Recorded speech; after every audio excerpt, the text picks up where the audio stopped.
Good afternoon. It's truly an honor to have the opportunity to introduce Governor Kathy Hochul. And before I say anything else, I want to say I love that my governor is a woman.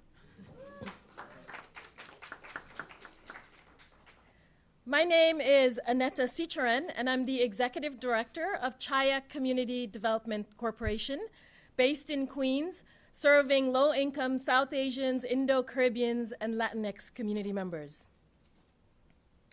I'm thrilled to be here today to introduce Governor Hochul, who, from her very first day in office, has been putting the needs of our people at the forefront of her administration's work.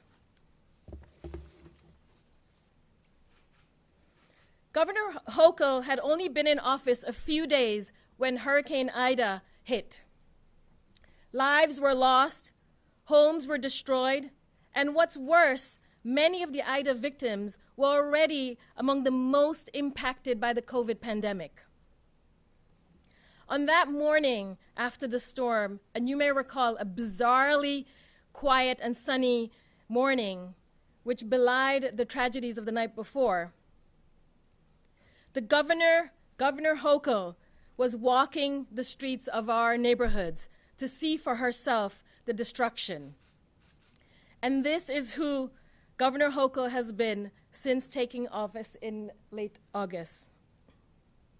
Within a month of taking office, she managed to launch a $27 million Ida relief fund for undocumented individuals who did not qualify for FEMA aid. Our communities waited a year and a half for rental assistance. After months of delay, Governor Hochul was able to roll out the Emergency Rental Assistance Program within a month of taking office, ultimately getting more than $2 billion to New Yorkers in need. What's more, she has been a fierce advocate for more federal aid for ERAP. And after another inexcusable delay by the prior administration, Governor Hochul also moved with lightning speed on the Excluded Workers Fund, getting more than $2 billion, the maximum allowed by the state legislature, out the door to thousands of excluded, undocumented, essential workers and their families. It has been nearly 2 years since the COVID pandemic hit. And while we've adjusted to new normals and struggled to resume the life that we knew, thousands of homeowners are on the verge of losing their homes. Over the last 18 months, my organization, Chaya, has turned away hundreds of individuals who've come for help.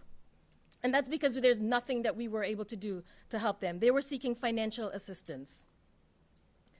Low to moderate income homeowners who lost income during the pandemic have been playing catch up with mortgage payments, taxes, and utility bills. Our people have been waiting a long time for help. The Home Ownership Assistance Fund comes as a huge relief and will help families facing the threat of foreclosures stay in their homes. It's important to note that the communities most in need of this assistance are the most challenged by technology and language access. And therefore, we are especially grateful that the governor's office has put a great deal of effort into outreach and language accessibility. And it's no secret that homeownership is the very foundation of our communities, of their health, their well-being, and their financial wealth building. And so on behalf of our community members and our partner organizations, I want to thank you, Governor Hochul, for taking time to see and hear from our community members and for responding. We look forward to working with your office in rolling out the Homeownership Assistance Program and ensuring that our most vulnerable homeowners have the help that they need. Thank you.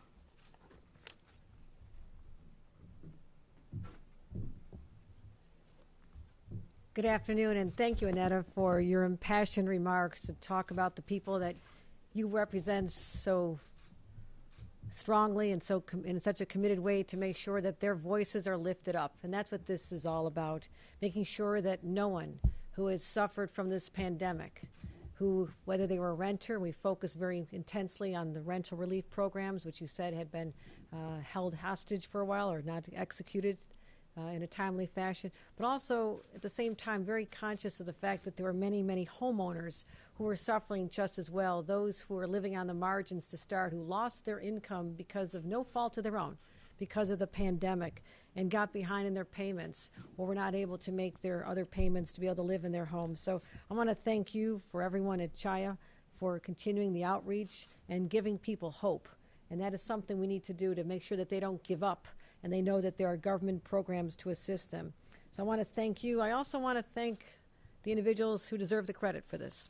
And let's start with where this all originated in Washington, D.C. The administration of President Joe Biden, hearing the call of millions of U.S. citizens who suffered from this pandemic like no other, making sure that they got through Congress, and Majority Leader Chuck Schumer and Senator Gillibrand, all the way to our congressional delegation. I want to thank the dean of that delegation, Jerry Nadler, for his tireless advocacy to make sure that New York was able to get funding like this. It is so critically important. All the way down to our legislature, our leaders, Andrea Stewart-Cousins, the Majority Leader of the Senate, who you'll be hearing from shortly, and Speaker Carl Hasting made sure that their conferences pulled together with us to make sure that we did what was right for the people we represent. Also, I want to thank Senator Kavanaugh, who you'll be hearing from shortly, whose voice has long been heard in the space of protecting both tenants and homeowners, not just in his district, across the state, as well as Assemblymember Simberwitz, who will be delivering remarks from Zoom as well. So I want to just make sure that this is not about one person being able to deliver a program. It is a concerted effort of all these leaders that are represented here and those that are back in Washington who made this happen in the first place. This is a critically important program. It has been something that we're proud to have applied for. It was applied for back in August, and we just received word from the federal administration on November 15th that the money was available, and New York State is the first in the nation to be approved for this. So we're launching a very intense outreach campaign, an education campaign, and we anticipate that applications will be able to be accepted beginning January 3rd. We wanted to get the word out now. We've brought on countless individuals, 70 organizations, to be helping us get the word out to people and help them out. So we are very anxious to get this funding out there. And as you heard, these are for people who are homeowners who are in a forbearance plan, who fell behind on their mortgages, and also those who are not offered forbearance. They were just told that they're losing their home. Also those who are behind condo owners and co-op owners who might be behind on their maintenance fees, as well as those who live in manufactured homes who are behind on their loans. So it's not just one size fits all. There's many people who have been affected by this, and this addresses each one of them. So we're beginning with the vulnerable communities first. And as you heard from Annette, there's many of them who are actually suffering from the pandemic and then hit with the hurricane. So they've been suffering intensely, particularly in the neighborhood in Queens that you referenced, where I did spend many days walking in those neighborhoods where people were just so devastated by what they've had to go through for the last 20 months. So we want to make this simple, make sure that people understand how to apply, learn from some of our past examples of getting federal dollars out and streamlining it. These should not be so complicated that people give up, and that's what we've seen in the past. So there'll be a simple application. NYHomeownerFund.org is where we want people to go. We'll be processing applications as they come in, first come, first serve, and we'll be prioritizing homeowners who are already in litigation, those who are most at risk of being evicted from their homes, and will protect those highest at risk of being in displacement. So that's what we're focused on, making sure we get this money out there and ensuring that we protect New Yorkers in every sense of the word. And when you think about insecurities, to a family that is sitting in their home, knowing that the world is swirling around them and they're just so stressed out and they're thinking about what they can possibly do to stop this foreclosure from happening and the loss of their beloved home. This is the lifeline that they've been waiting for. We are very anxious to get this out to people in need. We have our partners on the ground who are going to make sure that it is available and make sure that every person who applies, and we'll try to lift all the barriers to them. That's why we're going to have this available in 10 languages. That's why we're going to make sure that if someone is not able to apply online, even if they get help from a friend or a family member, that there's actually a phone number they can call to apply that way as well. Trying to identify all the areas where people have been stressed out. It's been hard for them in the past, and trying to work through them as we speak. So this is going to be a significant improvement, and letting people know that we're continuing this on top of the rent relief program we were able to get out there. This actually is people who are eligible for this, as I mentioned, are also individuals who own anywhere from 1 to 4 units. If it's owner occupied, they can be eligible for this as well. And so we are announcing today that we have $539 million approved by the federal government for this important homeowner assisted fund, again, to help low and moderate homeowners try to just hang in there a little bit longer. So I wanted to be able to announce some of the other individuals who will be speaking to you today, and I want to tell them how much I appreciate what they have done. This is when we talk about what people do in Washington and our state capital. These are the kind of programs that result from that collaborative spirit, the sense that we have a crisis, we have to help people in need, and that's what you're seeing here today, the benefit of this. And I also want to thank Ruth Ann Visnaskis, our Commissioner of Housing and Community Renewal, for her team, for the extraordinary effort that they've done, making sure that this was done. That's why we're the first in America to be able to get this money out to people, particularly before the holidays. Let them know that they can apply early in January. This is coming. Help is on its way for literally thousands of families who've been hurt so hard by the pandemic. So I thank everybody, and I want to just get some more of the details out to all of you. I think we'll show that on the screen. Maybe the screen will not change, and that's okay with me. I think I just told you what we need. So with that, let me introduce Jerry Nadler, the Dean of the Delegation, for his remarks. Thank you.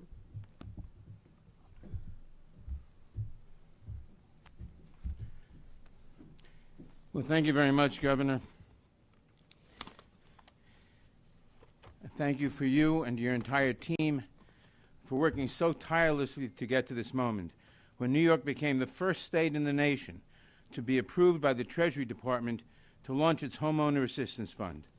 No one, not renters, not homeowners, should be forced from safe, affordable housing because of health-related or financial hardship caused by COVID. This program, which was created through the American Rescue Plan, will help eligible homeowners stay in their homes. This includes those who are behind on mortgage payments, property taxes, and water or sewage bills, and it includes owners of cooperative or condo units behind on maintenance fees or homeowner association payments.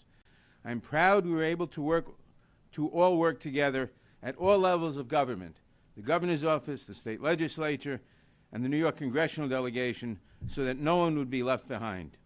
We certainly have more work to do as we recover from this devastating pandemic, but this important program will get us one step closer. Thank you. And now it gives me great pleasure to introduce, via Zoom, the great Majority Leader of the State Senate, Andrea Stewart-Cousins. Thank you so much, Congressman Nadler. And we could not be happier to be part of this wonderful,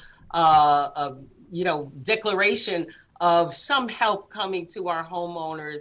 I want to thank the governor for a partner in making sure that New Yorkers, wherever they are being helped as much as we can by putting forth our efforts and making sure things are done on time so that people can claim the things they need in order to get their lives back together. And certainly giving accolades to our leadership, Senator Schumer, as well as Senator Gillibrand and our wonderful congressional delegation. Thank you again, Congressman Nadler, because we could be doing all kinds of things in the state, but if we're doing it in a vacuum, then we cannot be as impactful as we should be. And we know COVID has really knocked everybody for a loop. And so many people are facing insecurity in terms of every direction, including housing and making sure that they can keep a roof over their head. And part of our conversation during all of our budget deliberations, you'll hear from my partner, Assembly Speaker Hasting, people in their homes, because besides your health, having some place to live is extremely and we knew if our partners in Congress came through, there was a big emphasis on rent, but we also knew we needed to make sure that people who were homeowners were able to deal with mortgages that were in arrears. And I think here in New York State, it's about $6 billion of arrears in mortgages. How do you deal with those utility bills, water bills, insurance, all of these things? And we needed to put something in place, which we did in our budget, that should the money come, we would have a mechanism by which the money could go out. Fortunately, again, because we have partners in Congress, the money came.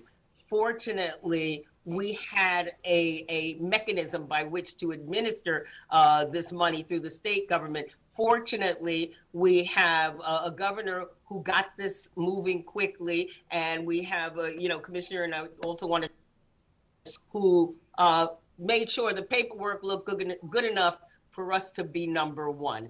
And I think bodes well, but is certainly our continued effort and our continued collaborative effort in order to make sure that people are able to bounce back economically from this terrible scourge of COVID. So again, congratulations to us all. We obviously have so much more to do, but I am so happy we're able to do it because we have real partners on every level. And that being said, I want to introduce my partner, the Assembly Speaker, Speaker Carl Hasting.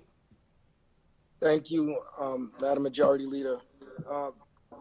First, let me, I want to thank my two partners in government, Governor Hochul, and also the Majority Leader of the State Senate, Andrew Stewart-Cousins, and to the two extraordinary Housing Committee chairs, and Steve Simbowitz and the Assembly, and of course, Brian. And to you, the Dean of the Delegation, Congressman Nadler, you and of course the entire congressional delegation, along with our Senators Schumer and Gillibrand. Yeah, I remember last year my many discussions and calls and plea for help to the congressional delegation. I could say just about every single thing that we were concerned about and distressed about the needs of what the state of New York had to have based on this pandemic. It's great that we had a congressional delegation that stepped up and took care of us in every phase of life. So I really think that we should tip our hats to our congressional delegation. As a Leader Cousins said, for us as well in the Assembly, we always wanted to take a balanced approach. We tried to fit the needs of landlords, and of course, property owners, homeowners who are living this pandemic didn't spare anyone, and it touched everyone. And we wanted to make sure that the type of assistance would be helpful to everyone. So I'm so happy that we're able to now get to this next phase of helping New Yorkers, and that's what our commitment was last year. That's what our commitment is now, and that's what our commitment is going to be next year, to continue to make sure that we can steer through this new normal of living with COVID here in New York. So I'm happy that this program is going to move forward, particularly even if a mortgage, if your bank gave you a forbearance, that's pretty much taking the interest and putting it on the end of the loan. So the fact that homeowners won't have to, in these instances, who qualify for the program, I mean, it's a huge financial burden that homeowners won't have to deal with. So it's the holiday season. We like to give good news to make sure that people are able to stay in their homes. So great work by our congressional delegation, great work by our governor, and great work by my partner and partner in the legislature, Andrew Stewart-Cousins, and in the New York State Senate. And it is my pleasure to introduce, I always believe, whether it's a president, a member of Congress, or even a New York State senator. All good things start in the New York State Assembly. And we have with us the chair of the New York State Senate Housing Committee, a former member of the Assembly, Senator Brian Kavanaugh.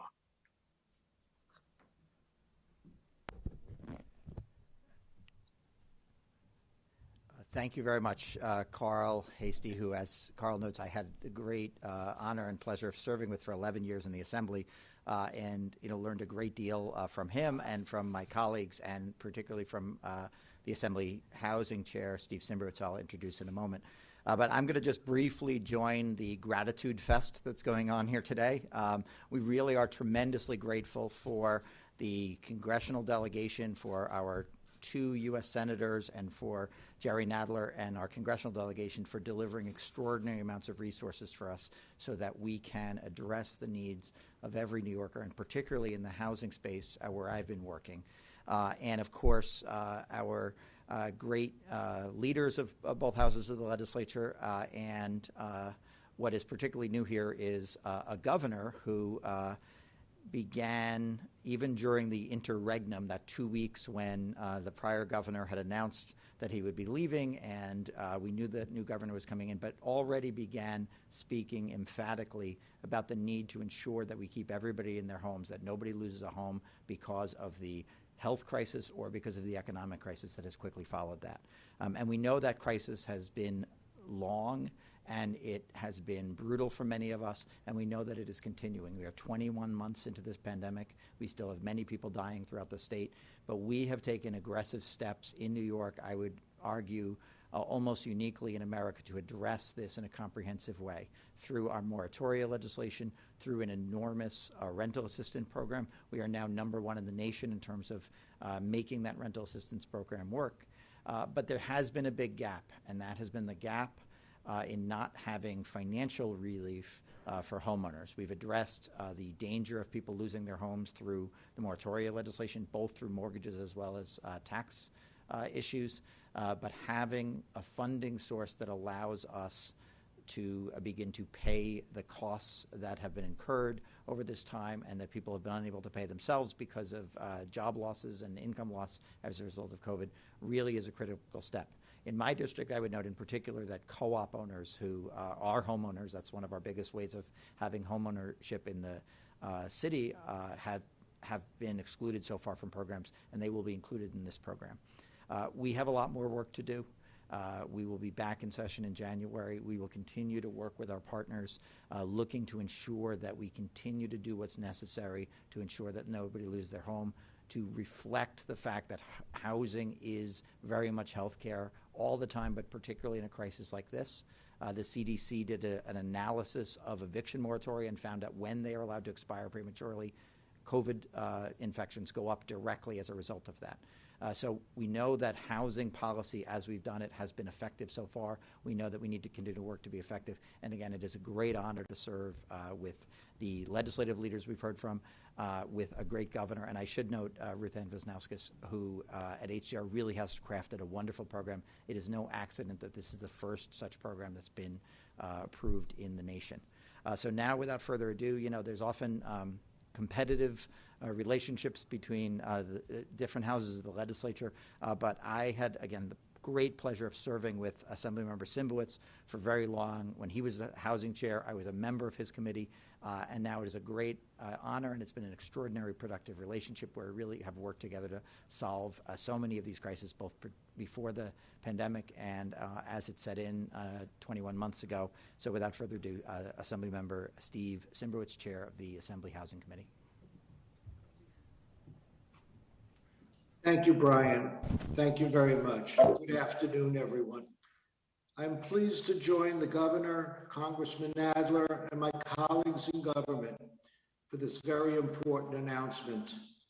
Since the start of the pandemic, many of our small homeowners have been struggling under the weight of financial loss and, through no fault of their own, have found themselves unable to meet their mortgages and other monthly expenses. As chair of the Assembly Housing Committee, I believe that the HAF program will be the lifeline that will help restore financial security to many of our low and moderate income homeowners who have been hurt by the pandemic. By helping these homeowners, the program will also help restore stability to an entire communities that have been left vulnerable by the economic devastation of the last 21 months. The ERAP and LRAP programs were crucial elements in our arsenal to get people back on track. But the Homeowner Assistance Fund is desperately needed now to avoid the nightmares of mortgage delinquency, foreclosure, and displacement. I commend Governor Kathy Hochul and the New York congressional delegation for their efforts in pushing the Treasury Department to approve this program and get the recovery process moving for our state's eligible homeowners. I thank our legislative leaders. I thank Senator Kavanaugh, who's a pleasure to work with, Commissioner Visnauskas. We thank you for the program that you've put together. I look forward to seeing the HAF work as a catalyst to restore our people and our state to a healthier place economically and as a key part of our larger COVID recovery. Thank you very much. Thank you, Mr. Chairman.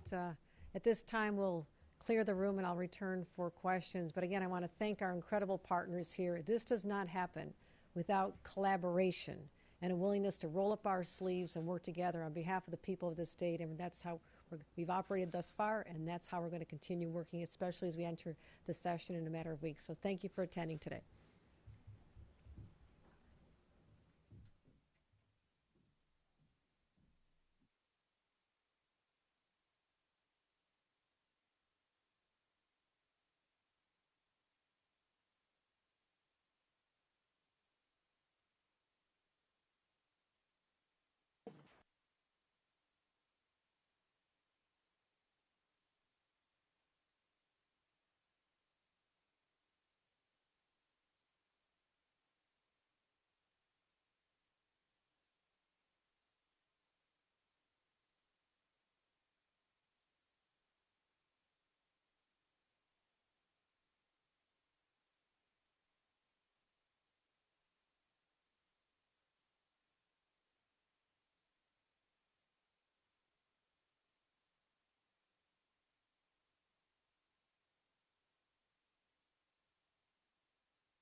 Good afternoon, and thank you again for coming. It's a great news day to be able to announce $539 million to go out to homeowners who are very stressed out as the holiday season's approaching and how they're going to make those payments. So thank you for attending. Any questions? Do you believe that Jim Alatra should remain in his post? I know that concerns were raised that he was installed there by the previous administration without going through the proper protocols and procedures, and now more information has come to light of his role in the previous administration. What are your thoughts on that? I will address what I can control, and from day one in my administration, I've been very clear that we will treat each other with respect, that there'll be no sexual harassment, and there are consequences for people to do within my administration. I understand that Jim Alatras, and all of us understand that he has been appointed to the position by the trustees, so it's not part of my administration. However, I understand that he's working with individuals to earn their trust, and I encourage him to do so. Yeah. You personally think that he should step down. I understand you've just made it clear that it's not directly your decision, but in your personal opinion, do you think he should step down, and does he still have your trust? We need a leader of the SUNY institution. I'm going to be making an overhaul of the SUNY system part of my state of the state. We have very bold plans that I want to see executed, and I want to see them continue. And in speaking through my administration to a number of trustees, continuity at this time is important, so I understand their rationale for wanting to not ask him to take steps. However, we have to make sure that there is a culture where this behavior is not acceptable, and those conversations continue. Governor Hochul, New York City still has a tax lien sale scheduled for December. That's, the debts that you're talking about, you're trying to help homeowners repay. That's going to be before this money gets to those homeowners, because the application isn't open until January. Do you think New York City, have you talked to New York City about postponing the tax lien sale? Yeah, they're familiar with what we're doing here, and certainly these conversations are important to have maximum flexibility for these individuals so they don't end up losing their homes when they could have been receiving assistance just a few weeks later. We are prioritizing people in the most vulnerable communities, people who earn under 100% of AMI, so we're looking at lower income individuals who are in the situation. So that's certainly something we should look into, is finding out the timing of that and whether it has to continue on schedule. Governor, the mayor announced today the new mandate for private businesses. I was wondering, did he give you the heads up about this? Because many members of the business community are complaining about being blindsided by this. Also, do you think it's a good idea? Should different municipalities around the state have different policies on the subject? As I've stated from the outset of my administration, I believe that where necessary, there should be a statewide approach, but when not necessary or we're waiting for more data, that we can have a more surgical approach to dealing with the pandemic. And what I've empowered localities to do, and New York City is one of the localities within the state of New York, just as Erie County is, encouraging local leaders to do an assessment of their situation and to take the actions they deem necessary. So yes, the mayor did call me before he announced it. We have had a very good relationship in terms of sharing our ideas and what we plan to do, and so no one is blindsided, so I was aware of this. And I support the local government leaders to execute the policies to fight COVID as they believe will be most helpful to deal with this pandemic within their own jurisdictions. New York City has a relatively low COVID infection rate compared to the rest of the state. Is it time, with infection rates reaching 14% in parts of the state, for that statewide approach that you're talking about, with Omicron potentially coming in the winter? Right, and I understand. I've been talking about this for months. About the advent of this winter surge, which we fully anticipate. Our highest concern has been hospital capacity. That's why morning, noon, and night, my team and I are gathered working with county executives regularly, hospital administrators regularly, also the local health departments regularly, to make sure that we are all in sync and making sure we address the situation, so in no area of the state is anyone denied quality health care. And that's what our main objective has been. But we are watching the numbers closely. We know that I said there would be a spike after Thanksgiving. There is a spike after Thanksgiving. This is very cyclical compared to the evidence we have from dealing with last year. And it also tapered off once January arose. And last year, may I remind everyone, we didn't even have a vaccine or booster. So we're going to continue focusing on those and also policies that we believe are enforceable. And I know this state better than anyone, and I know people's appetites for more restrictions. I will always invoke restrictions, new protocols where necessary, but I need more information. And you mentioned the latest variant, Omicron. We don't know enough right now. The early reports are saying it's highly transmissible, but it's not as doesn't cause as much illness as the Delta. So the primary variant in this country right now is still Delta, and that's what we're dealing with. However, as I keep saying, I'm qualifying, I'm operating under the facts as I have them on this very date. Circumstances could change like this, and I'll be nimble enough to make everything that I've put in place. Everything is ready to be deployed should we need to take any further steps to protect the people of the state, which is my highest priority. Governor, we're going to take some questions now over Zoom, and your first question comes from Jeff Cole at WWNY TV. Jeff, your mic is open. There we go. All right, Governor, how are you? Can you hear me? Yes, I can. Thank you. Hey, good afternoon. Thanks for the time. With the announcement that the Ogdensburg Correctional Facility is going to be closing in March, it's been learned that there's a garden program there that about 40,000 pounds of fresh produce is harvested from it, and it goes to local food pantries in St. Lawrence County.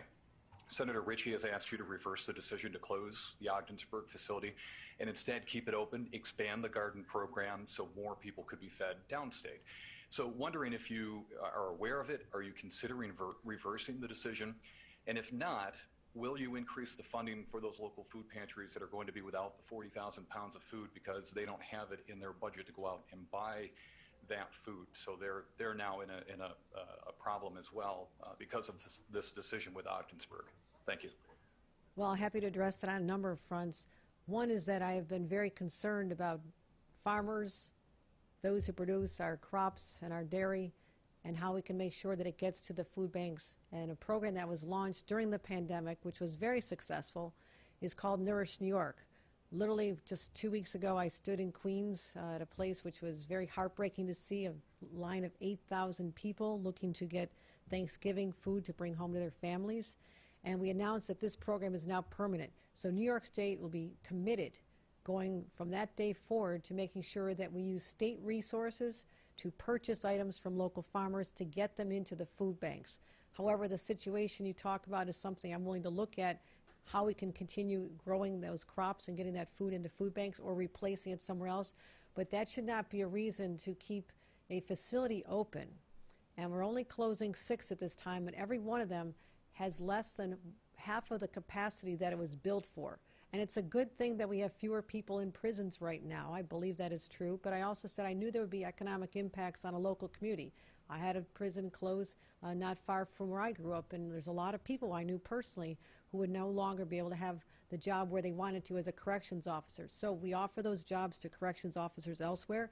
I am also looking for creative solutions on how to retrofit those buildings, which are part of state property, to bring them back to the community. So I'm looking for input from the communities on how they want to use that. And perhaps in that case, and I'm happy to have conversations with Senator Ritchie, I have a strong relationship with her from the days we were back when we were county clerks, we can possibly look at that as another opportunity for using the facility for a different purpose, but making sure that we don't leave our food banks in trouble. So thank you for the question. Governor, your next question comes from Kate Lisa from Johnson Newspapers. Kate, your mic is open. Hi, Governor. Can you hear me? Yes, I can, Kate. Great. So first, I wanted to ask you, I think you said this program is for $539 million, and I believe it's it's going to satisfy or try to help up to $6 billion in mortgage arrears. So what about the other $5.5 billion that would be left over in there? What will you do to help those other homeowners? And also the emergency rental assistance program really was off to a sluggish start and got held up. So how will you make sure that these same kind of hurdles are not going to hold up this funding? Well, we did work very hard to get the money out for 2 major programs early on. One was the excluded worker program, where there was over $2 billion, of which none had gone out when I took office at the end of August. Also, the direct rental assistance program, $2 billion as well. Well more than half of that money is in the hands of individuals, and the rest of it is already committed at this time. So we know exactly where that money is going, and the people know it's coming. This program, we're also trying to learn from the programs of the past, which is why we've simplified this. We've made it so much easier for people to apply, and making sure that it's in many languages and that there's people on phones to be able to answer questions. So we anticipate that this is going to be a far different process to apply for. Did the federal government give us enough money to take care of every single homeowner in the state of New York? No. No, they did not. It's a $10 billion nationwide program, of which we have $539 million allocated for the state of New York. Now, there could be an opportunity if the money's not used, the $10 billion is not used all over the country, that there could be another program like we have with the rental one, where we're now going back and asking for any leftovers, so to speak, that were not used in other parts of the country. We've asked for nearly $1 billion more for the rent relief program from that Treasury pot. That money's sitting there, we hope. And if it is, our hands are out first. And we're very good at being first. As we know, we're the first in the nation to make this available to people.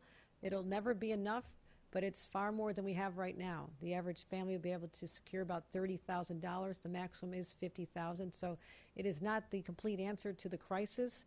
That is alarming to all of us as well, but we only can work with what we've received from the federal government this far, and I'm grateful for every penny that we have, as well the families that will be benefiting from this, knowing that this holiday season is not the one they expected, but at least starting in January they can prepare to start applying for this. Thank you very much, Governor. Just have time for one more Zoom question. Your final question comes from Shannon Young of Politico New York. Shannon, your mic is open. Hey, Governor. Today, new surge and flex rules took effect at hospitals across the state. Can you give us an update on how many facilities are affected by those rules and sort of how this process is going to work moving forward? And then secondly, just wanted to get some clarification. You keep saying that you're ready, willing, and able to exercise sort of a statewide policy if needed. What sort of metrics or thresholds would need to happen for that to be triggered across the state? Would infections have to hit a certain rate, or would hospitalizations have to hit a certain rate? Well, part of that has to tie in with the factoring the Omicron variant, because when I stood here just days ago and said that we had 5 cases, then 3 more, I just asked in the last hour, and no more have been identified in the state of New York. That could change like this.